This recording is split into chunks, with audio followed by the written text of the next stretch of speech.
So when you are in your website and you come across the page that still has Rory's information in it, you just copy that page and create another page. Okay, what you want to do, I actually created a review page on our blogging system. I've ran across so many negative pages about the RRR247 community. And everyone I read, they said that they hadn't participated in the program. They were just looking at it based on some information that they saw. This is what they came across. So I basically had to get on my high horse and let them know what for. So anyway, that was my soapbox. Took me about 30 minutes to write it. So what you want to do is when you come across the page, and we're going to go to our fine wines page. And it's a page that you come across and it hasn't been modified. It still has Rory's links in it. You don't want to go in and copy that page and start over. All you want to do is come to your edit, which is your edit page here. And you just want to read the information that's there.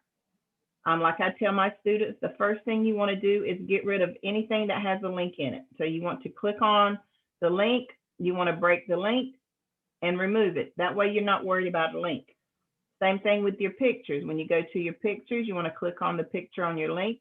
You want to come up here and you want to edit the link and hit break link. Okay, you want to remove the link in your pictures. That way, every link that's there is gone. You're starting with a clean page. That doesn't mean you have to remove the images. But I do recommend you remove the images, especially if you want to be able to apply for Google AdSense. That's one of the things that they look at, is that they see if images are in the exact same place as another page or another site. So I always say start with the clean page. Do not remove videos. You don't need to do that. Videos need to stay there. You can always move your videos up and down as you see fit. But your links, you want to remove any link that's there. If you're unsure, you're like, oh, I don't remember if I even touched this page, remove them anyway and start fresh. Because if you can't remember if you've touched the page, then more than likely you probably need to update the page anyway. The other thing is, once you have started updating and editing a page, you want to come over here to your publish, and you want to click on this date and put the current date that you are modifying it. If you can't remember if you've modified it before, then come down here to your revisions. If you have more than 2 revisions in here, then more than likely you've touched that page. You just need to go in here, click on your revisions. All right, update. Go in here, click on your revisions, and it's going to pull up a weird looking page like this. And all of these little dots right here shows you when you clicked on this page. Now, if you come here like this very first one, it said 3 years ago, March 23rd. Okay.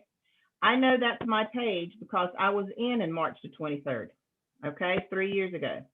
Now, if you come and click on one of these little bars, and it's not a time frame that you were actually had your PBS. Say you got your PBS a year ago, and you come here and you click on one of these bars, and it's a date before you were actually had your PBS, and that means it still was a copy. It's still Rory's page. So you want to come through until you find one that has your date and time to when you actually was in it. Okay, and you can go in there and see. So if you come to one and it was like 4 months ago and you're like, oh yeah, that's mine, then click on it. And then you can see what was in there, what's been changed, what needs to be added. See, like this here is all new stuff, okay? Compared to what was in there. It's stuff that was taken out, it was removed. So then it's gonna ask you, do you wanna restore it?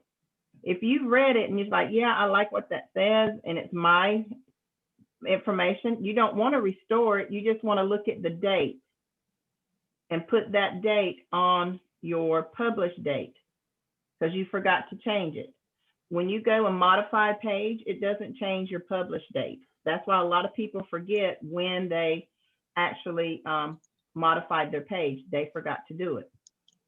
Okay. You don't want to hit restore because it's going to put it to whatever that date was, and you might have made other changes to it. You don't want to lose that. But if it's something that you want to, especially if you've already advertised this page, you definitely don't want to change the information there. So that's one of the things you want to do is go through and make sure you've modified that page. If you've touched it, if you haven't touched it, then you're going to go back here where it says go to editor. That's going to take you back to your page. And then when you go to your editor, and it's going to pull up your page that you're on. Actually, to command soon. So go drink. Miss John, you need to mute yourself. Drink some tea and thing.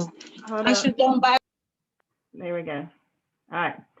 So when you come back to your page and you start doing your modification, go ahead and change your publish date right then. Don't wait till you finish it. You want to go ahead and put it in there that you started this page. You put in your date so that when you go back through and say, well, did I touch this page? Then you can look at your date and see that, yeah, I touched this page because it's either recent or it's at the same time frame of when you actually started. If it's a page that you haven't touched, it's going to have a very date in there. Okay. But you're going through and you're making copies and you're restarting a new page on a page that all you need to do is modify it. Does that make sense? Miss Linda Marie? Yes, ma'am. I know you didn't see my head nodding. So that's one of the things you want to make sure that you're doing is that you're going through and you're just modifying this information, that you're not recopying it unless that's your intention, is you're going to use some information in one page to create another page. Yes, Miss Phyllis? I have a question on that. When you went to that to see what the Revision? date was, you got two sides. What is that all one? Just continue to the other side, or? Yep. So it has the very first time that I was in this, because the minute you change it, it takes Rory's revisions out. So this is the very first time I revised it. And then if I go over here, it's going to have all the different ones that I have. So this line here. So what it's going to have is the revised one, and this is the current one. Okay, so the one on the right-hand side is going to be the current. This one's your current one. This is the one that was there before, which is the date. So whenever you click one, so this is what it looked like on this day. Okay. So if I go here and click this one, then this is what it looked like on the original. This is the current one on this day that I fixed. So it'll always have the highlighted stuff that's been changed from the original. Okay. All right. Gotcha. Thank you. So that's why I always say when you come in and look at this, if your page is good, so go ahead and read your page and you're like, okay, that page is great. I don't want to change it, but your date is a prior date before you actually got in. Then you just want to come to your revisions and see what date, not necessarily when you changed it and modified, especially if you're like me and I've been in this page 40 times doing up to it. You want to at least find the date that corresponds with maybe the first time that you were in it, that you got in it and changed it. And that'll be your date that you change it to. Not necessarily the last time you were in it, not necessarily the first time, especially if you've got more than, one or two revisions. So you want to go in and put, a good bit of time. You don't want to change everything currently, because then when you go to apply for Google, they're going to think you got a brand new site, or they're going to think that your site is just old and you just recently started working in it, even though you haven't. So they look at those date stamps. So you don't want everything to be the same date, because Google also knows you're not going to write a 200-page website in a day or 2 days. That's something that takes years. I got almost 300 pages in my site. If I went and changed everything to the next couple of days, they're going to say, how in the world did she make a 300 web page in 2 days? It's copied. That's the first thing they're going to say, and they won't even run a bot. They're just going to say, oh, she's got a copied website. So you want to make sure that your dates correspond when you actually touch the page. I know a lot of people go in and they just put a date. And then when you come here and look, that date doesn't even appear on their timeline of when they were in that page. So you want to make sure that your timeline corresponds with the page time that you were actually in that page. Okay. Sheila, Guys, when y'all, yes, hey, I've got pages that I need to go back to and do stuff to. I know you put the date in when you start a page, but Mhm. like if you revise it over years, do you just continue to keep that original time Yes. that you yes. don't ever change the date, Nope. even if you've been in it 20 times? Okay. Nope. And the reason you do that, that sets a timeline for Google to see that you've had an active site for that amount of time. Now, what you don't want to do is still have a time prior to when you actually had your PBS, because they're going to see when your PBS went into effect, which means the day that you purchased it, that's when it went into effect on Google. And they're going to go in there and say, okay, she's got pages in here dated 2017, and she didn't start until 2018, which is copies and which is original. And that'll raise a red flag immediately with Google AdSense. Is there a way to So- locate the exact date of when you got your PBS? Yeah, just ask your instructor. They can see, or go back and depending on how long you've been in, you should have your original email. Other than that, you can ask your instructor. They can look on your Trello card and see when you actually purchased your PBS. Okay, great. Thanks. You're welcome. Okay. So I hope that clarifies some of the things. Yes, I heard somebody say something. Questions? Sheila, Yes. this is Gloria. How's everyone? Yeah. And We're I'm doing watching the wonderful. damn place. Hold on. Miss Jones, you need to mute yourself. There's just too much background. Okay. All right. Yes, Miss Gloria. I'm still working on my wine pages, and I just heard you say to change the links. I don't think I changed my links on mine, but I'm gonna have to go back. But one question I have is everything's green on that page except for this image alt attributes, Uh-huh. and it says I don't have any pictures to reflect the topic of my text. And it also says add your key phrase or synonyms to the alt tag of relevant images. I only have one image on that page. So does that actually mean to add images? No, what that means is you on your wine page, you only have one image on the whole page. Yes. Okay. How many words do you have on that wine page? Oh, I'm not sure. All right, so up here, let me show you how to read your page. Up here, you have your information page, your details. So if you click on that, it will tell you all the details of your page. So it tells me I got 2,200 words in here.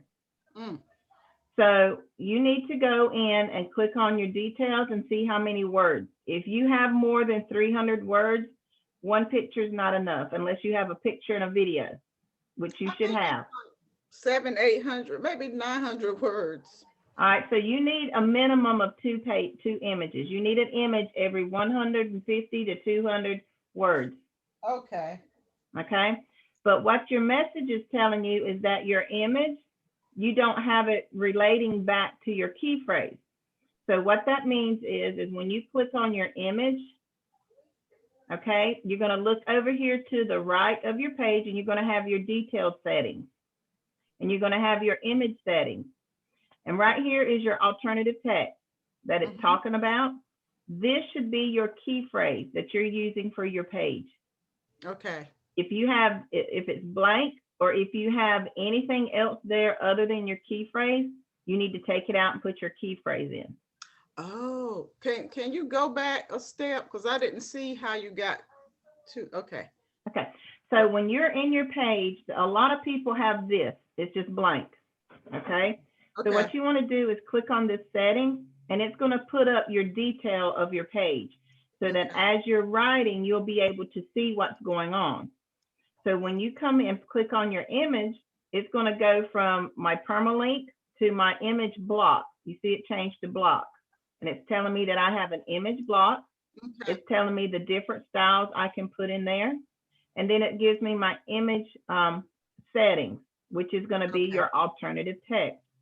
So used to, when we first got our website, all of this right here was over here. So you had to put your link for your page and everything right here. The okay, new updates, they've separated it. So a lot of people will come in and they'll link their page, their picture, but they'll forget to come and put this alternative text in. oh, I think that's probably what I did. Yep. So Okay. then, and they'll think, there's like, well, I got my image in there and it's linked, but you haven't done this text. And a lot of people don't understand what this means. What this does, when you put this text message or this alternative text here, and you always want to make sure it's the same thing as your focus key phrase. So when you come down here to your SEO, you're going to see the very first line is your focus key phrase. So that should be what is in your alternative text box on all your images. And so what that means is that when someone goes to Google and they type in fine wine, Mhm. and they say, well, I just want to see pictures of fine wines, and they go to image, then your fine wines could show up. Your picture could be here, all right? Okay, And then what that means is if somebody double clicks, I always want to try and find somebody that has RPVS images. So see right here, it tells you where it comes from, right there. And then if somebody clicks that link that's up underneath that image, it's going to go to their website. oh, So it's double advertising for you. But if you don't have that in there, they can't come to it. okay. All right. So that's one of the things I always like to try and find some images for So our. when I have a link to the picture, it can go back to this. No, page. when you get your link to your picture. So I'm gonna put my link back in here to my picture. So I took it out. So I'm gonna come up here and copy this link. And I'm gonna come to this picture and I'm gonna put this link in. I'm gonna paste that here. I'm gonna make sure it opens in a new tab. And then I'm gonna apply. So then when anybody comes to read my page, and I'm gonna hit my update. Okay, and then I'm gonna go to preview. And I'm gonna preview it in the new tab. So it will show me what it's gonna look like when somebody comes to visit. So if I click on this picture, it's gonna take them to join my wine page. Okay. Okay. It was And some- that's what you want. You want them to, you don't want to send them to somebody else's site. You want them to go to your join site, or you want them to go to your retail shopping site. Okay, and one more question. Okay. When you put the link in this picture, Mm-hmm. you said add new tab or something with the new tab. Yep. So when you go in to add your link, okay, Mhm. right here is a drop down, and it's your link settings. Okay, And you want to make sure that open in a new tab is there. And the reason you want to do that is because you're sending them away from your website to open up and view your shopping center. okay, So if you don't have that link that open in a new tab marked, then when they click on your picture, it's going to open up for your website. So then if they're like, well, I don't want to really look at that, there's like, okay, let me go back to my site, but they've opened it up over your site instead of in a new tab. So then they've lost your site and they might not come back to it because they're like, well, I can't find it now. okay. So when do I not open a new tab? Because I came across that at one point where. Yep. There's some people, now I open all of mine in new tabs. Some people suggest if you're sending them back into a link in your site, so if you're sending them to a page in your website, teach not to open that because then they're back into your website. My thing is if they go to an internal link in my site and that's still not what they want, they may not click my fine wines or cooking and fine wines to get back to my fine wines page because they don't know that's where it's at. They may not search through my site. They might want to just go back to their original page that they were on. So it's really up to you how you want to do it. You can click everything to open in a new tab, or you can just do external links to open in a new tab. It's really up to you. That's where I got confused there. Okay. Yeah, I do all of mine to open in a new tab for that simple fact that if it's me and I click on a tab and it takes me somewhere and I don't like it, I just want to close that tab out and be back where I was at and finish reading. Some people's like, well, just open in a new tab, let them, peruse through your site to find what they're looking for. I view everything on how I would perceive it. That would just make me mad. It's like, okay, I want to go back to where I was at. I can't find it. Then they would end up leaving my whole page. Okay. So again, it's really up to you. It's your discretion on how you want to do that. It's taught not to open the new ones, the internal in a new tab. I do mine just because I know how I am. Okay. And I do have one more question. Okay. Okay, on the right side of the page, okay, when you first get in the page, to edit it, I open Yoast. Uh-huh. All the way down to the bottom. Key phrase, what does this mean and how can it help me? Where at now? Down here? In Yoast, right here on your right side. All right. Go all the way down and click add related key phrase. Okay, I'm not seeing that on mine. Okay. You don't have to do that, because what that means is they want you to put another phrase or focus key phrase that you can use to bring up your page. We don't have that. That just confuses people. So all you need to do is do your focus key phrase right here. Okay. And you're going to do your meta description, fill out your meta description, and that's it. This right here, add related key phrase, you do not have to do that. Okay. That's just too confusing. If you had a more professional site where, where we would pay the $800 every year to get the site and you can do just about everything in it, then yeah, you could go in there and put multiple key phrases to bring up your page. But you really don't need to do that with what we have because of the way we advertise our pages. Okay. Thank you very much. You're welcome. Okay, who's next? Sheila, I Yes. see folks sharing their like new web pages with colleagues in Skype on Evolution, etc. How do you do that? Okay. How do you stick it in there and ask for some help or some criticism? All right, so when you finish a page, it has to be published. You don't want to send them a draft page because they can't open it. So when you get ready to go and your page is updated or it's published, if it's a new page, you're going to update it. If it's a page you're modifying, if it's a brand new page, you're going to hit publish. Once it's published, it's going to give you a message that your page is ready, and it's going to ask you to copy your link. If it's a page you're modifying, once it's updated, you're going to make sure that you are in the page side, not the block. You're going to come down to where it says permalink, and it might look like this. So you just want to open that up. And right here where it says view page is your link for this page. So then all you're going to do is copy that link, and you're going to go to your Skype page, and I'm going to put it in our student classroom. Just give me a second. I have to find it. And then once you're in whatever page, if you're in Evolution, that's where I tell people, go ahead and put everything you have in your Evolution, because that's where you can go in and, have people to ask for information. Say, hey, I just wrote a page. I'd like some feedback on it. And then you're going to go here where it says type a message. You're just going to paste your link in there. And then you're going to put a space bar. You can put a hyphen and then say new page. Would love some feedback. And then post it. And then whatever page is assigned, your picture is assigned, it's going to show up with your website.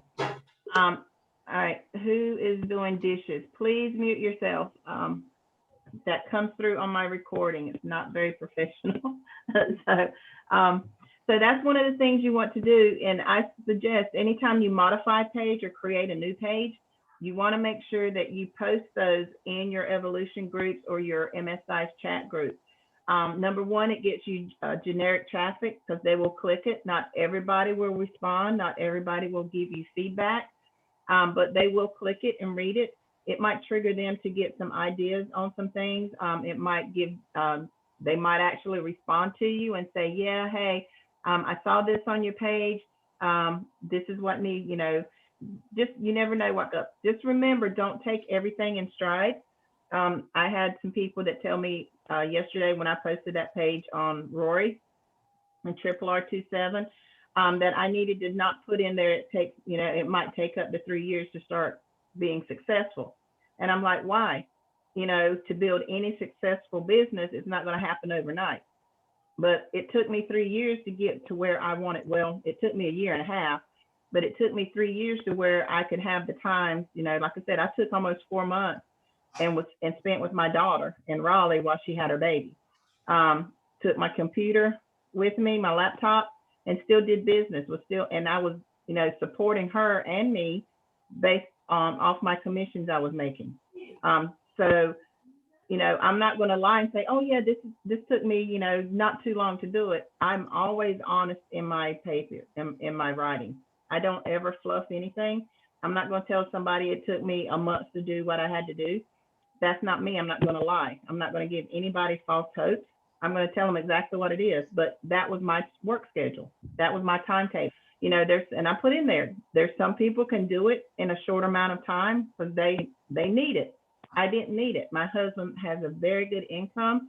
If I never did anything with this PBS again, it would still grow because I've done that much work to it. I've got that many ads and advertising out there. I got students, I got customers. So if I never did anything else, it would still be there. It wouldn't grow anymore, but it's still there. But there's means, Rory has means that you can, in a matter of months can be making money. Just depends on how hard you want to work, what your work ethics are, how bad you want it.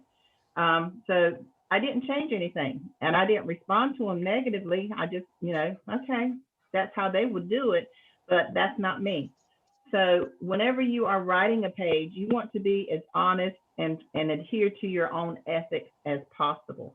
You don't want anybody to come read your page and you not be totally honest, and then come back and say, well, you told me this and it didn't work out that way, because you don't know what their work ethics are. You don't know what their situation is.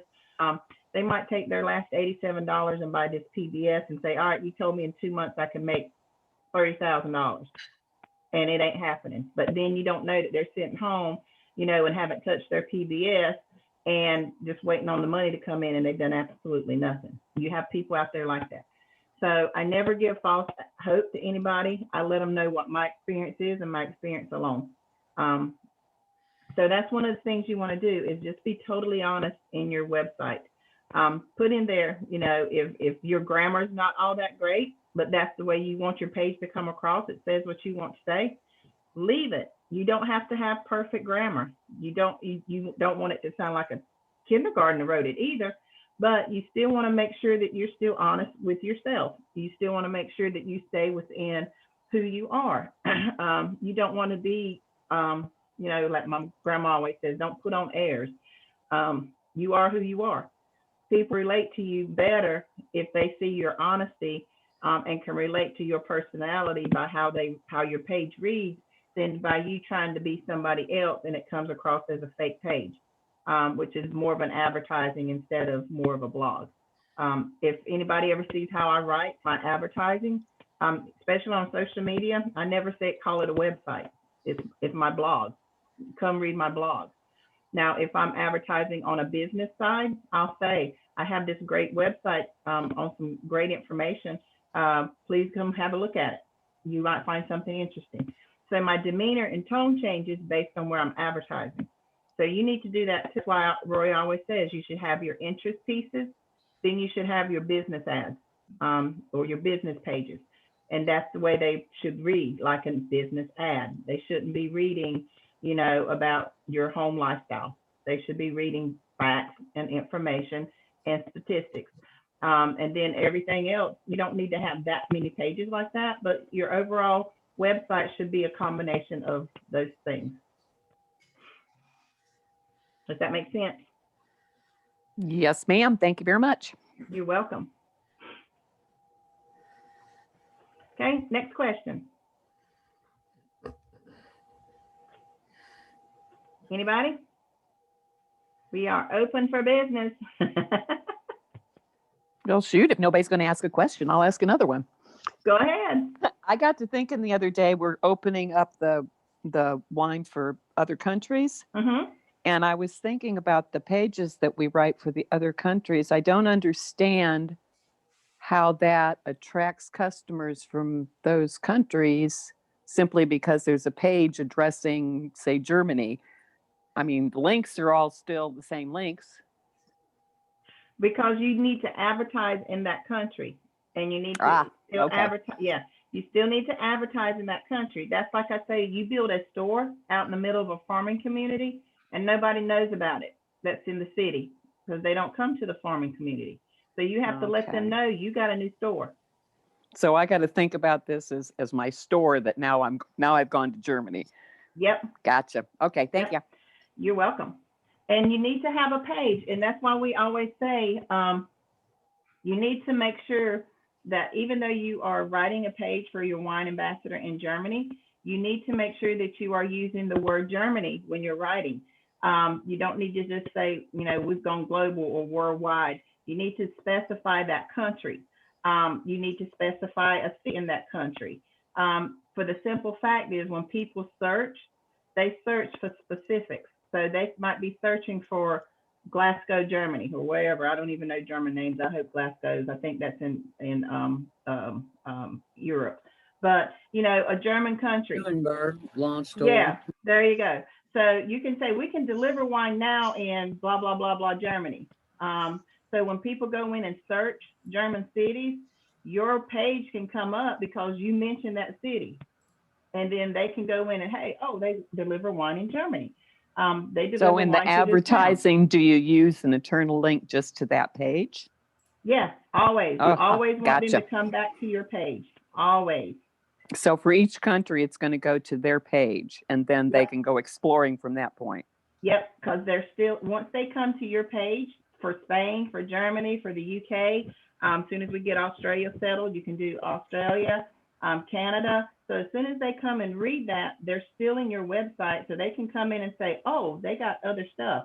Like I'm in the process now of, I have a lot of Canadian only affiliates, and I have never done anything with them. But now that we've got wine in Canada, I'm just going to do a whole page on all of my affiliates that are there just in Canada.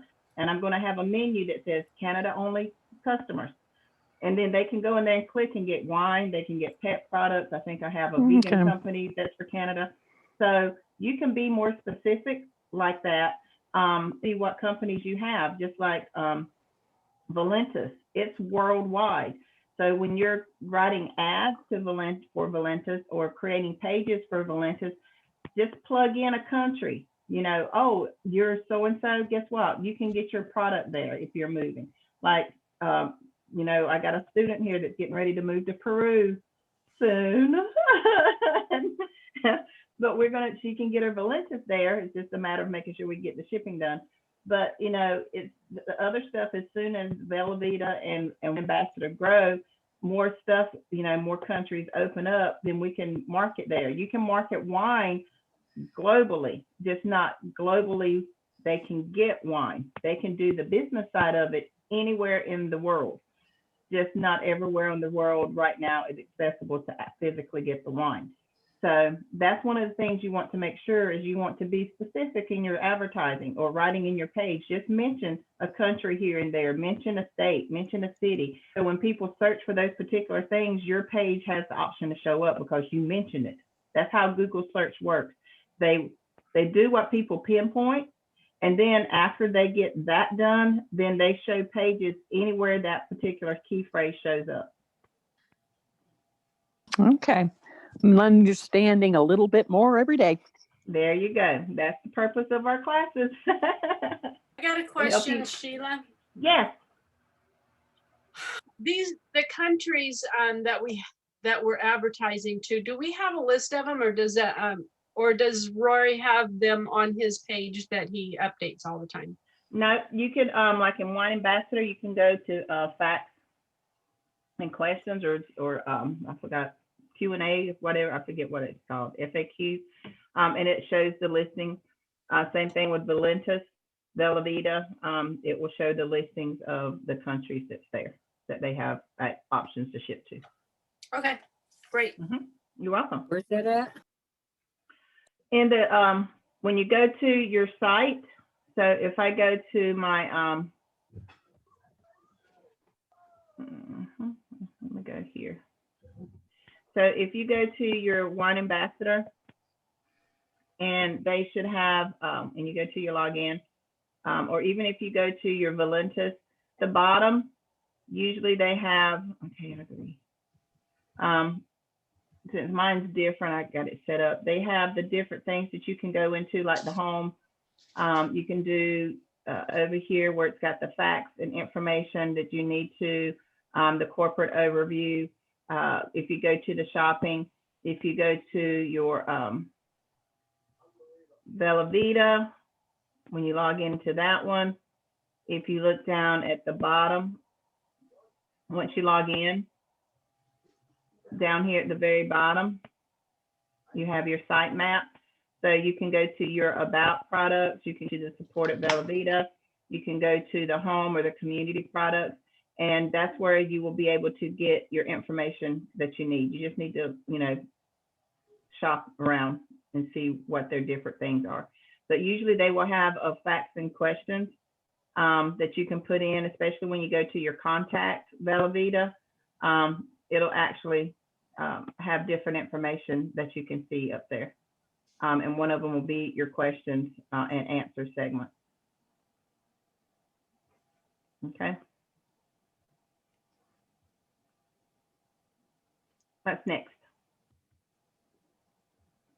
And those that are in Bella Vita, I highly suggest that you go in and look at the about section, the community and the members rewards, because there's some great information in there, especially if you're having trouble writing your pages. Great information in these in this information in these areas.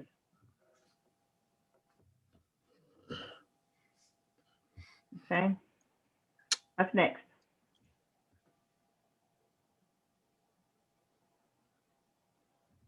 Got time for one more question? I've got plenty of time. Go right ahead. So I think we talked before about when we was talking about keywords. So you have a keyword that you use for your page, and then you in your writing you can put additional keywords that will also help you. So like with your images, if you put your keyword on all your images, you know the thing's going to tell you that that's too much, and you have to go back and remove some of them. Can you also use some different keywords on some of your different images? Most definitely. You only have a certain amount that you have to meet for your page to be SEO rated. So once you get to that point, it will give you that message. You have too many images, or you have too many key phrases with that image. By all means, go in and use a different key phrase. You just want to make sure that the key phrase is relative to what you are talking about on your page. So if I'm sitting here talking about wine, you know, and romance, you know, or fine wine, I don't want to go in there and put in a link that's going to take to golfing, you know, on a page. That makes no sense. Or use a keyword about, you know, something that's not related. Now I can use a key phrase for chocolates. I can use a key phrase for romantic travel. I can use a key phrase for roses and flowers, you know, things like that, depending on what it is. I don't want to use a key phrase for brain, you know, nootropic on a wine page. That makes no sense. So you always want to make sure that you have a focused key phrase. That's why I say when I use Jaxie and find key phrases, I always write the top 6 to 10 key phrases, because I will use them when I'm writing. I might use them in a headline. I might use them as a key phrase on an image, just so that my page will rank in multiple different categories within that main topic. So that's the perfect example, is that, but you don't want to have that many images. So that's why I asked the first lady that said, Miss Gloria, she said, you know, she might have about 700 to 900 words, but she's only got one image. That's not enough. But you don't want to have 700 to 900 words and have 5 images. That's too many for the amount of words you have on your page. So my state is every 150 to 250 words, I want an image. That way, when especially if I have a long page, like the one I just did for the RRR-247, I think it's got like 2,600 words in it. I usually never write that long, but I felt like I had to say what I needed to say. And I have pictures about every 300 words on there. My wine page right here has 2,200 words in it. I have pictures to correlate with that. And I try to make my pictures relative to my topic. So whatever my headline is, I try to keep a picture there or video. If I have a video, I don't put a picture. So, you know, champagne goes with everything. So then I have a picture of the champagne. And I talk about that a little bit. You know, talk about celebration. Right here is the video for the wine and dine. I mean, for the ambassador thing. So I don't need another image. And then I talk about wine and romance. So here's one I talk about, you know, wine, what it does for health purposes, things like that. And then, you know, how to get started, choose a red or white. So I did these little pictures here, one of the new features we have. And then I just talk about that, how to get started. And then I kind of tied it into wine and cigars. So growing up, that was always a thing. Whenever I saw James Bond, he had a glass of wine and a cigar or cigarette. You know, I'm a James Bond buff. You know, but anytime I thought of wine, it was always around, you know, men in their gentleman's club, and they had their wine or their liquor, their little, you know, crystal glass, and they had a cigar in their hand. I kind of tied that into there and just made, you know, a little reference to that. But this actually goes, I think the image I have is going to my cigar page, because I have a couple of cigar affiliates. So that totally goes in sync with what I was talking about. That's one of the things you want to do, is make sure that, you know, when you do have multiple pictures, that number one, they don't overwhelm the page, that you have more pictures than you do content. And that if you do have that thing that you have too many images or key phrases with your image, go back and look and make sure that your ratio to image and content is adequate. And then if it is, and you just have too many, you know, words, then go in and put relative. That's where you can go and use those relative key phrases. Sheila, I know how you find out how many words you've written, but how is there a regulation of, I know, like where you're at 150, you know, instead of going there and counting all your words to see if you need to put a No, picture in? I wish there was. I just usually Have eyeball you it. figured out how many words per line? I know you probably got that in your head. When I was doing a medical transcription, there was I had to do word count. So I have programs that show me how to do that. That tells me my line count per word. But if you go up here, it tells you your word count, your blocks, how many paragraphs you have. So usually what I do is, if I say I have 29 paragraphs and I have 2,200 words, then just do simple division. You say, oh, well, I got about 120 words in each paragraph. So that means about every 2 or 3 paragraphs I picture. Yeah, it's not real critical since you got the 150 to 200. Okay, Yep. thanks. Yep. And the other thing that you can do, if you don't know if your paragraphs are too long, it will tell you that you have a paragraph longer than 150 words with no headline. It'll tell you that you have a section that's more than 300 words with no headline. So then all you have to do is just go through and look and see where you have a long expanse of words that doesn't have a headline or a break or an image. It will tell you in your SEO. Oh, that's true. I never thought about using that for sticking Yeah. a picture in too. Okay, thanks. You're welcome. Okay, who's next? Questions? This is anything dealing with your PBS. I got everybody in? Anybody waiting? I think anybody's waiting. All right, please mute yourself in the background. I'm hearing some background noise. Okay, anybody got anything else they want to go over or want to show you how to do? Anybody? No? Are we going to have a short class today? Don't tell me we're going to have a short class today. This is the time to ask anything you want to know about, anything you want to see. Okay, Advertising. What you need? Sheila, Uh-huh. what is Response Magic? Okay. Response Magic is your lead generation that is on your website. So you need to get your link because it is a referral program from your instructor. And what Response Magic is it's this invitation right here. And you can set it up however you want to and put it on your page. And Response Magic is, when you come to it, it's going to have this information. So when you initially sign up, I always tell everybody before you go any further, when you get to this page right here, at the very bottom, it's going to ask you to log in as an affiliate. And you want to click on there so you can get your affiliate link so that you can hand it out to your customers. It also has, or your students, it also has a link for you to advertise with so that you can get people to purchase your Response Magic as a commission-based program. So when you come in here, it's going to ask you to log in. If you haven't logged in, it's going to ask you to. You're going to come in here. Come on. I ain't been in forever. I think that's the wrong login. There it goes. So this is where you're going to get your affiliate link, okay? And I don't ever use it that much. I don't advertise with it. I just give it to my students. So those of you that are an instructor in training, you want to make sure that you are in the affiliate side of it, because this is the link that you're going to give your students to sign up with. And then it's a great tool to use for advertising in businesses for people that are looking for ways to generate leads. It's great for multi-level marketing companies. It's great for people that are in sales, home businesses, car places. You know, you can advertise there. Hey, are you looking for a lead generation system? I got one that's free for up to 100 customers.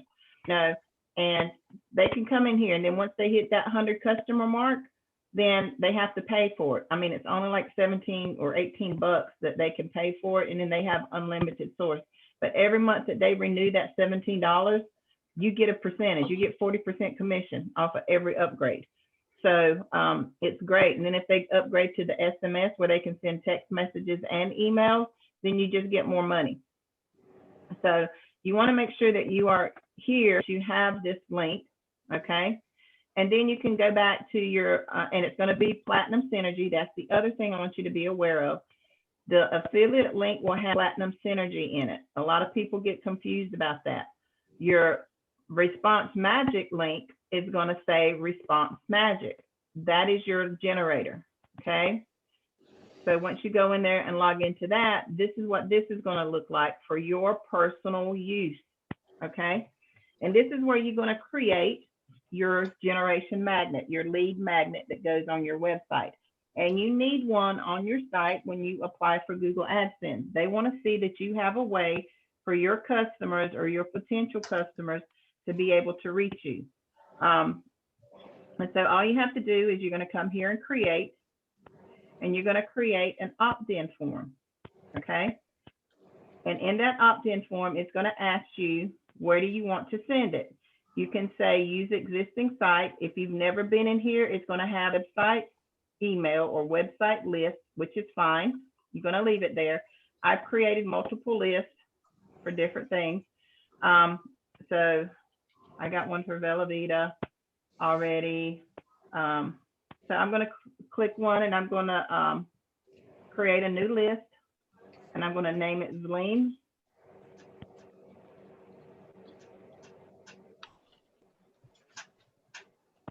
All right. So that's going to be my new list that it's going into. And then your call to action. This is going to be your headline. So you can see right over here is your template. So as you change things, it will show up. So right here, I'm going to put all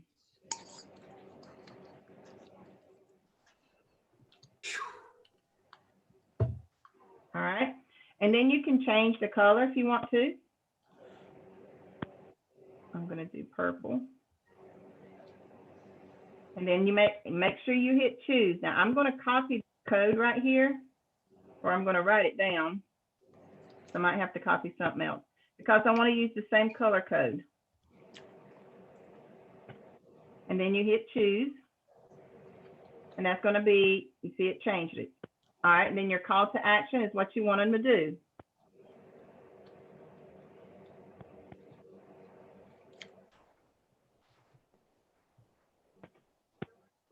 Sleep better with Zleam. You can't really change anything with that. It's gonna be in black and white. Now, if you wanted to put it all in caps, you can. Then you have your capture video, which is optional. I'm gonna put one in there because I have one, okay? So I'm gonna put in the Zleam video that Bella Vita put out. If you don't have that link, get with your instructor. They can give it to you. And I'm gonna get this right here. Oh, I can't. Please mute yourself. There is a lot of wind and background and moving that's really distracting. So I'm going to come down here and I'm going to get, because it has to be a YouTube video. So I'm just going to get Rory's video right here.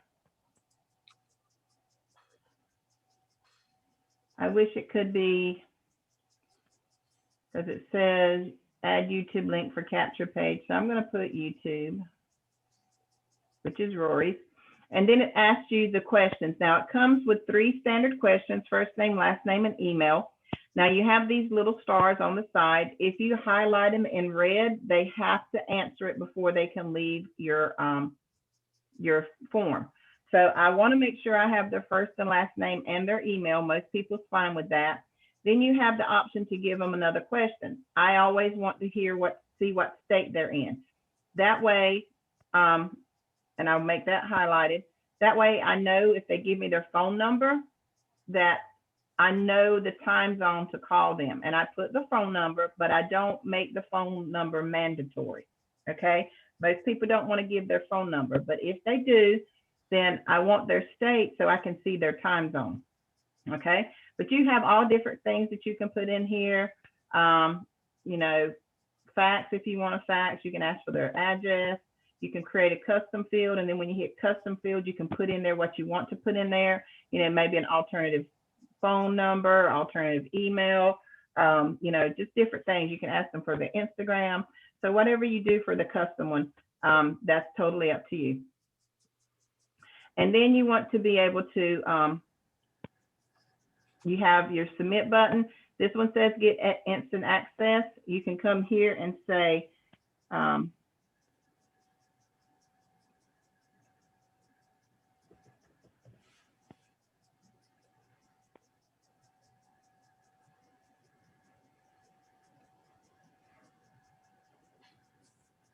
I want to say that.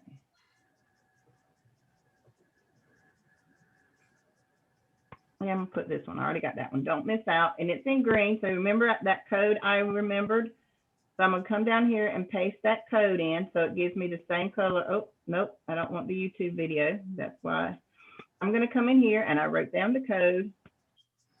So I'm gonna put that number in because I want it to be the same color. Okay. And there's my color. So now I got the same color scheme going on. Now here's your questions, and these are important, all right? So it asks you, number 1, do you want to allow them to fill out using their Facebook account? I always say no, and the reason being is when you ask them to use your Facebook account, all it's gonna give you is their email and their first name. It's not gonna give you any of the information you requested, okay? So you won't get the information you want. You'll just get their email, their Facebook information, which is their name and email, that's it. So you always want to say no. You want them to fill out your information to get the information you requested. Okay. I am in the SMS program, so I always want to make sure, yep, I got my SMS. Where do I want them to go to? I want them to go to Marketing Prospect. Okay. And I pay for that. It's $9 extra a month, which is, you know, perfect. I can always go in there and send them text messages for anybody that signed in. So then this is your privacy statement. It lets them know who it's from. So you can put your name, you can put your business name, you can put your website name, I always put my name so that they know I'm a real person. You just want to make sure that everything matches, that they have your name spelled correctly, and fix it if you need to fix it. Okay. And then you say, do you want to receive email notifications? Yes, you do want to receive email notifications. Okay. And then this is the one that's important. Do you want them to stay on this form on the page? So that means once they fill out your form, they're going to stay on a page that says, thank you for filling out the form, and that's it. Okay. Or do you want to go to a custom URL? You want them to go to a custom URL. Now, depending on what you are talking about determines where you want to send them. So since I'm going to be talking about my Zleam and sleeping to lose weight, I want to make sure that they go to my weight loss page. So I am going to get my link. This is where those great templates come from that has all your information. So I'm going to get my template right here. I'm going to copy it, and I'm going to come here and I'm going to put my link in there. Okay.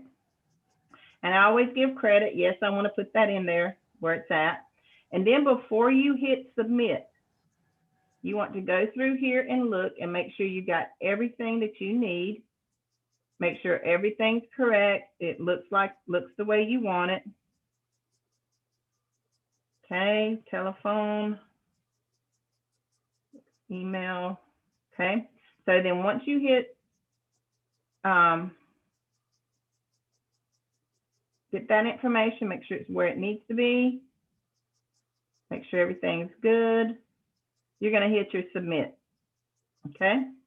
Now, once you hit that submit, it's set. You can't go back and change anything. Okay. If you notice something's wrong after you hit submit, you're going to have to delete your the one you created and create a new one. You can't go in and change it once you hit that submit button. So from here, you have 3 different options. So if you were doing an advertising somewhere, say you want to create an ad on a free ad site or even social media, and you want people to be aware of it, then you have these links. These are called your squeeze page links. It works just like a link from your Wine Ambassador, your Velveeta, or any of the other affiliates that we are part of. So if you click on that link, it will show you what it looks like. So there's my link. It shows the opportunity video. They can watch that. Once they see it, they can fill out their information. Once they fill out that information and hit don't miss out, it's going to take them straight to my page that talks about Zleam. Okay. So, and then same thing with the other one. That was the vertical. Then you have a horizontal one where the image, the video shows on this side. They have your information here. It says don't miss out. So sleep and weight loss. Fill out the information. They click on don't miss out, and it takes them to the same place. So those are the ones that you would use for your advertising. Now for your website, you have this long code right here. Okay. And this is the code you want to use for your pages. So you're just going to click right here, and it's going to highlight. If it doesn't highlight, you're going to hit Control-C to copy, or Control-A to highlight, Control-C to copy. Okay. And then you're going to come back to your page. All right. And from here, you're going to go to Appearance, and you're going to go to Widgets. All right. And then once you get on your widgets, you have your left of menu and your right sidebar, content sidebar. Your left of menu is your home page only. Okay. So this will only show up on your home page. Your right content sidebar shows up on every page in your site except for your home page. So no matter how many pages you create, this widget will show up there. So I'm going to take the one that I have out. Okay, so I'm going to delete this one. Okay, and then from here you can do a text tab. I'm going to try something different. I'm going to try an HTML. I'm going to do a custom HTML. I want to add it to the right sidebar, and then you're going to click Add Widget. Okay, and it's going to open it up. And then from here, I'm just going to paste We're gonna try it. I've never tried a widget before. I paste that in there. So it doesn't like this. See all this red stuff right here? It doesn't like that in there. So that's why we use text, the text tab, because it doesn't like that I put this information in there. So it won't even let me do it. So what I'm going to do is delete this. And then I'm going to get a text tab, go to the right side content bar, hit add widget, and it's going to do the same thing. Now from here, you see that you have two different options. You have your visual and you have your text. You always want to make sure you are in the text side because that's where you can put your code. And then you're going to paste your code in there. Okay. All right.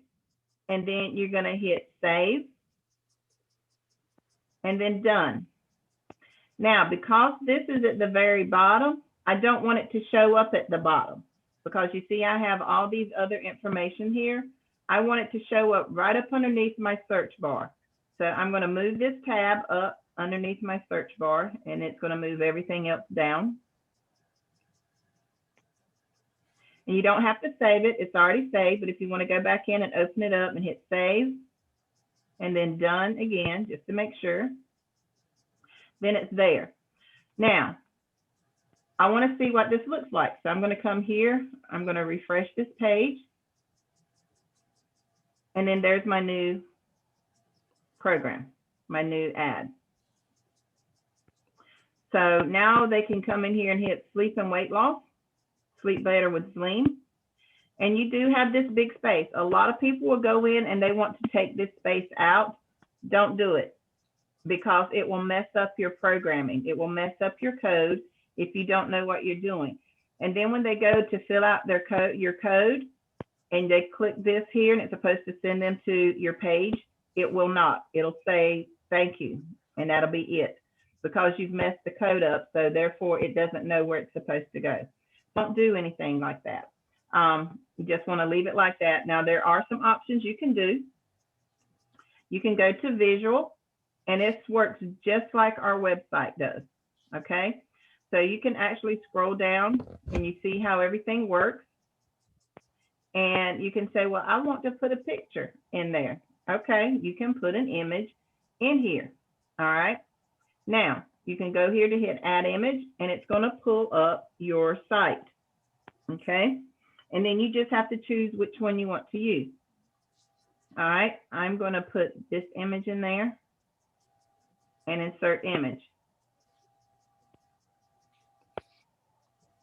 Well, it would probably help if I would tell it where to put the image at. I want the image there. So I'm going to go back.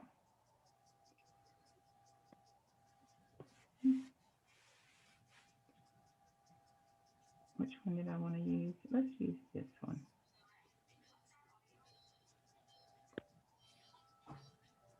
Okay, so there's the image. Then I'm going to hit save. And then done. Please mute yourself if you have background noise. And then I'm going to come back here and I'm going to refresh my page.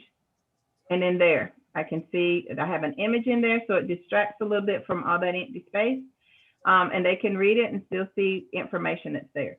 So that's one of the ways you can kind of distort that extra space that's there without actually messing up your link. Okay. Please mute yourself. There's background talking going on. I appreciate it.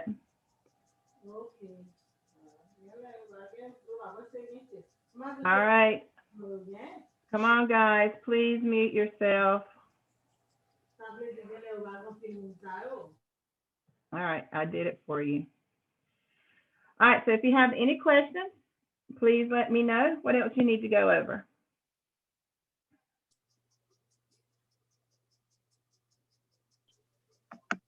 Anybody? Yeah, I was looking at my Response Magic, and I made mine quite some time ago, so I guess I didn't do the affiliate pages. Is there any way to go back and get that?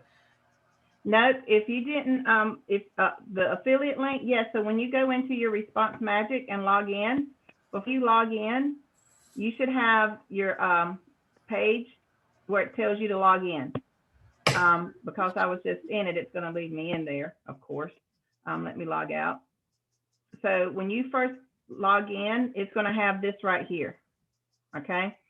So before you put your information in here, go down here to the bottom and click on login as an affiliate.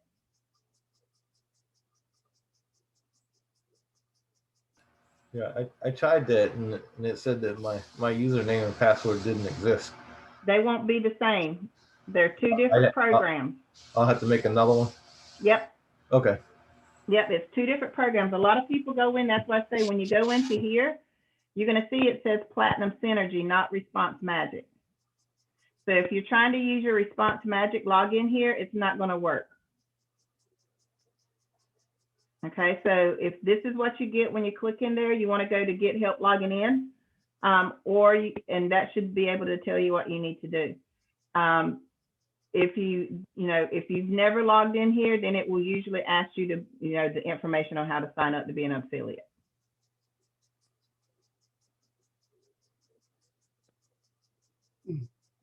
And you want to make sure that you save it. Now you can set it up to be the same thing, but if you try to go in and log into your Platinum Synergy with your Response Magic and you've never signed up as an affiliate, it's not going to accept it because it doesn't recognize you. They're two totally different companies.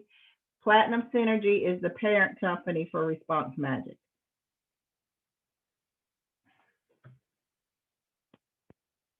They're two separate entities under the same umbrella, if that makes sense.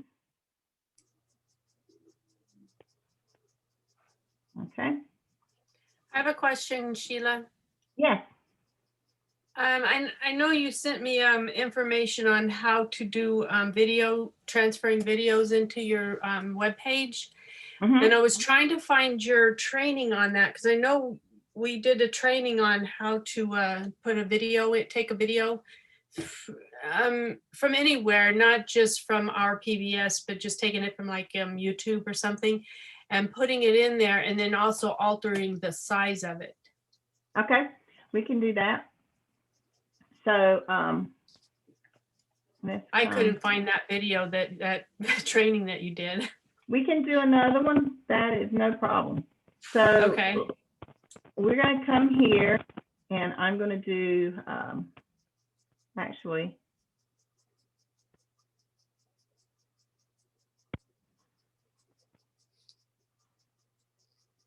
I'm going to open this up.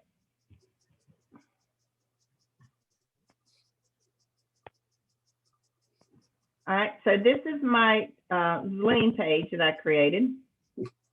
Okay, and this is how it looks.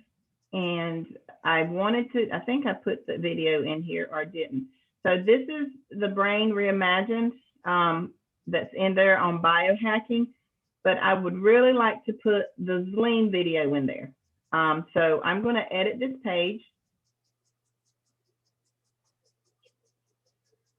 And we're going to get that video. Now, the thing about it is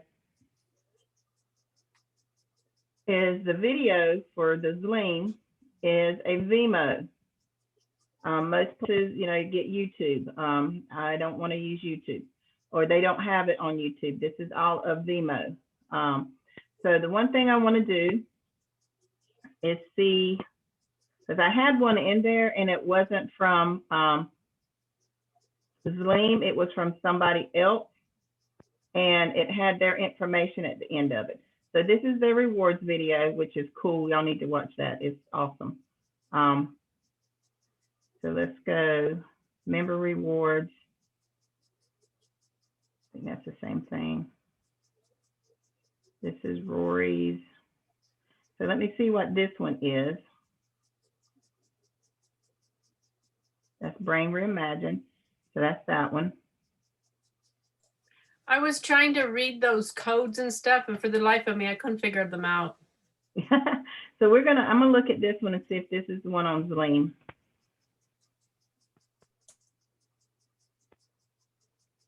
Yep, that's the one I want. So on the Zling, so this is the one for Zling. Make sure it's 6.5. So we're going to copy this video all the way down to here. Copy that. And then I'm going to come back to my page. And I'm going to scroll down here. Oh, I do have it in here. Well, we'll put it again. We'll put it down here at the bottom.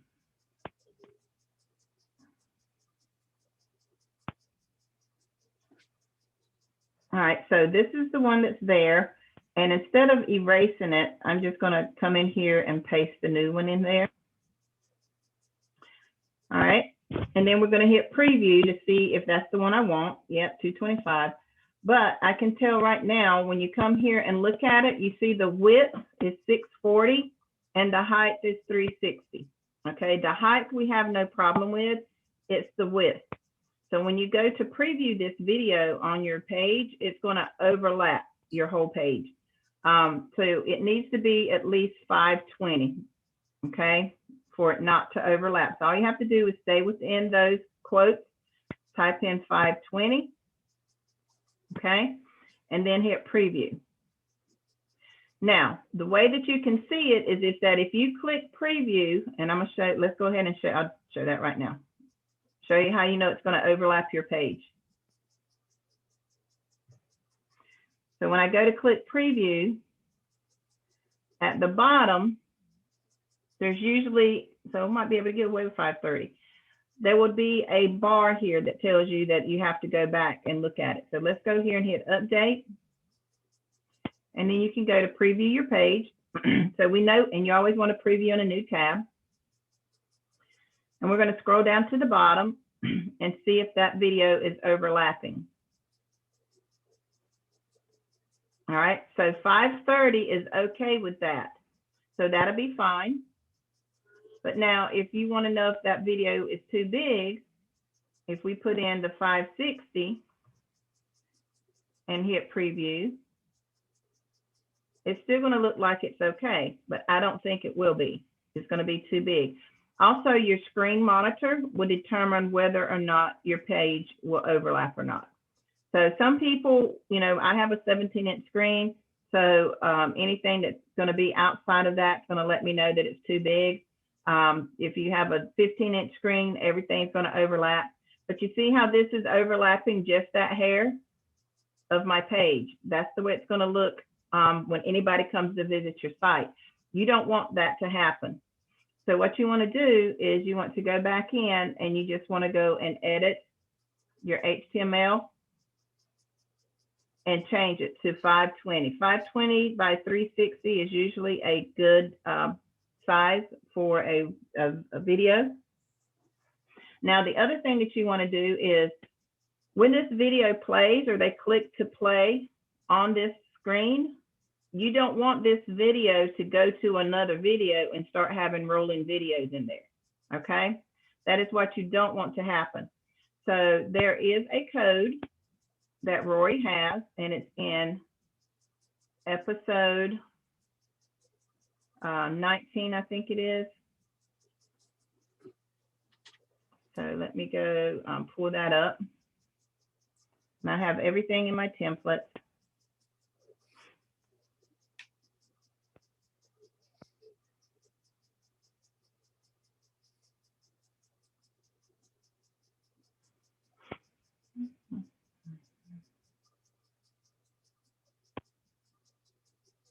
Gotta remember which one I put it in.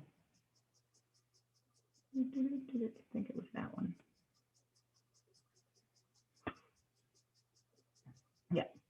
So, so right here it tells you, not the protected one. It's not the one I want. This one. Okay. So this don't look like the one either. I had to put it somewhere else. I forgot where I put it. But there's an episode, I think it's episode 19, where it shows you how to do this video branding, okay? And what this does is it shows you. It is episode 19. Okay, good. And it's down towards the bottom, and it shows you how to put this branding code into any video that you put on your site so that it doesn't run the next video, it stops. So you're just gonna copy that code, okay? And the video shows you exactly where to put it. But since I know where it's going to go, you're going to go to the end of the video. And like this one has a question mark. Some of them will have a quote. Okay. And that's where you're going to put it, at the end of the actual video information. And you're going to highlight that, and you're going to paste in that code. I think that's where it goes. And then you're going to hit preview. All right. So then when it actually plays and it goes through the whole thing, when it gets to the end, it's going to stop. Okay.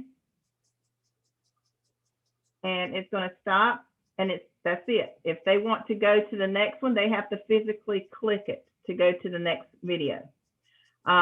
If it's a video like on mine, it will show all of my videos. If it's a video from Rory, it will show a video that they can click and go to, but it won't click and go to another video. All right, it stops there. And that's what you want it to do. You don't want them to keep running video after video after video. You want it to stop. So, but if you watch that episode 19 down towards the bottom, it shows you how to import a video and how to put that code in for your Wine Ambassador video link. You want to make sure you put that in there. And if it doesn't do it right, you can always copy it and paste it again. It usually goes after the quote or the question mark at the end of the actual link in the video. And then just paste that in there, and then the video will stop. It doesn't change the video. Like this one right here, you see how it has this lane. If they click on this, it goes to those companies. I don't want that in there. So I'm going to come in here and I'm going to take that out.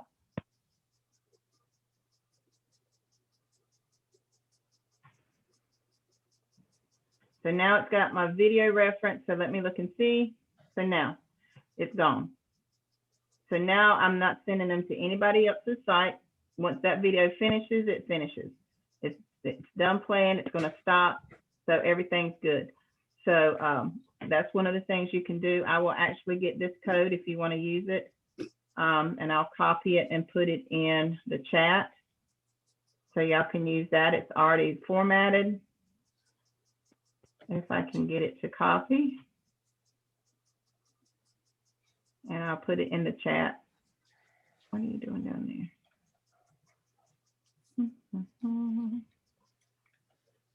Hey, Sheila. Hey, how are you doing, Mr. Emilio? Emilio's got his first call Monday. Can you We are start all going- over again from the beginning? No. It'll be on YouTube later. Darn. So, so that's how you can go in and use that for your different information. Sheila, Yes. we got that in the chat. How do we utilize that? I mean, do we? You Copy can it and copy stick it and just save it somewhere. You can, like, I have mine in my Google Docs. I tell everybody to use those Google Docs. It's free, just like Microsoft Office. If you go to your Google, everybody should be in Chrome, and you will have these 9 little dots right here. Because Chrome just works better with everything. If you're in a program and it doesn't work, make sure you are in Chrome, because a lot of Roy's videos and programs are based in Chrome. So if you're using Is that where you put a lot of your templates? Is in that's where I Docs? put all my templates, is in Okay. Google Docs. So you go to the 9 dots and you want to look down for your Google Drive right here, and it's based on your Google email. So if you've never set up a Google Doc, you're going to click on that drive and it's going to open it up. Now I have mine saved under my training, and I have everything in there. Here's my ad templates, but here's my Google Docs, and you can see that I have everything. I have shared, I actually send to with my students. That's where I have all my V-marketing for my students put in there. I have, you know, this was, I'm in the wrong one. Need this one. So when I come to my Google Drive, you see I have all of my templates right here. I have my SD leads, I have my training templates, I have my marketing templates, I have everything here I can do my student information. Things that I need to do is all right here. And then it tells you if you need quick access for like my V-marketing, here's my SMS messages that I send. Here's my personal lead information. It tells me what I was in last. So I'm just going to come here to my ad templates, and then I have all those categorized. Wrong one. I'm going to go to templates. And then I have my templates categorized. I'm going to go right here to my templates. And then I'm going to go to my ad templates. And then I have all of my ad templates set up for anything that I've created, like Bitcoin. There's all of my Bitcoin, my Blue Scorpion. I got chocolate, got my coffee, which is all of my Bella Vita stuff, Valenta stuff. I have my dating things, dating relationships. So I have all of my ads, and then I have my informational files that I keep. So if I have a link for a file or some general information that I want to use or save for later, then I have it here. So then once you open up those files, you can have a file within a file. So then I have my Bella Vita. Yeah, Sheila, I lost you. view. Mine are just a list, and I've looked over there and it just either a list or shows every page. So with the little boxes that shows your grid. Okay, so you don't have this? This Yeah, is what- I can't find that view. All right, so you have to create these. So what you do, so some people just have like a bunch of, when they come to their drive, they have everything right here. It's just, you just have all these little boxes. Yeah, that's what it looked like, or else it'll just be like a list of them. Okay, then all you have to do is you're gonna go into your drive and you're gonna create a folder. So you're gonna come up here and you're gonna create a folder. All right, and then it's gonna have this little folder, and you can put train. I'm just gonna put example. And it's gonna create, okay? So there's the folder. Then once you open that folder, say like you have a bunch of stuff in here that you wanna move, then you're just gonna go up here and drag it into that example. Okay? And then when Okay, you thank you. open that, I'll give that a yep, shot. yep, and then when you open it, then you're gonna have this file, and then you can go into this file and create another folder in there and say Eli School files. Okay? And then I can move that in there. So now I know that that folder is gonna have all of Eli School files. It's internet outlining. Yep, that's all you're doing. And you're just setting it up. So now when I come to my Google Drive, everything is there. So all I have to do is just, click on where I want to go. Everything is right there for me to see. I just click on my template. There's all of my templates there. Each one of these, like I even have my images. So I have my blogging images that are there. Some of the different ones I actually have in my templates over here. When I go to my ad templates, I actually have a folder for logos. So whenever I create a new logo, I download it to my Google Drive and I put it in the appropriate place, like nootropics, pets. So whenever I'm out and about somewhere and I'm stuck and I want to post something on Facebook or YouTube, I can pull up my Google Drive and grab an image. So here's my images that I can put in there. If I want to do one on my vegan community and post something out there. If I want to do something for my nootropics, for my Zling. So here's the images I've created for them, that I can put out there. So I have everything right here, and I downloaded my Google Drive to my phone. So I can basically be on the go for anything. So I don't leave anything behind when you do that. And then by you having it categorized, you can come in and pull up anything that you want to do. So same thing with my templates. Here's my Bella Vita. So, whenever I create a new link or create a new page, I make sure that I come here and put it here on this link. I got to create one for my marketing. I don't have one for my, or did I? I can't remember if I did one. So I'm going to do one for all of my marketing program pages that I wrote. But I have my template here, and I start out with all of my links, got my Bella Vita direct links. So you never know, I just might want to do a direct link every once in a while. But here's all the pages that I've created that relates to Bella Vita and their products. And here's all the training videos that they Oh, have. man, I never thought about doing that. I always Yeah. pull up the page and copy the link. That's why I say your Oh, templates God, are I'm using a key. lot of time.